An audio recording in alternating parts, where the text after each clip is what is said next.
सर्वांकरताच हा अतिशय अभिमानाचा दिवस आहे। छत्रपती शिवरायांनी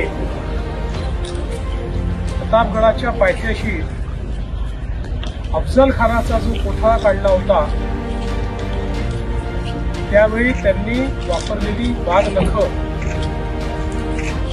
जो स्वराज्याचा एक मोठा ठेवा आहे, तो विक्टोरिया आणि अल्बर्ट म्युझियम मधनं महाराष्ट्र शासनाच्या प्रयत्नामुळे आणि विशेषतः आमचे तत्कालीन मंत्री सुधीर भाऊंच्या प्रयत्नामुळे भारतामध्ये आला।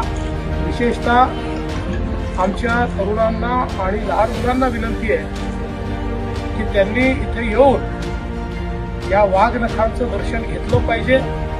अतिशय चांगली व्यवस्था या ठिकाणी केलेली आहे आणि तमाम विदर्भातल्या लोकांनी येऊन बघितलंच पाहिजे आणि आपला स्वराज्याचा इतिहास समजून घेतला पाहिजे।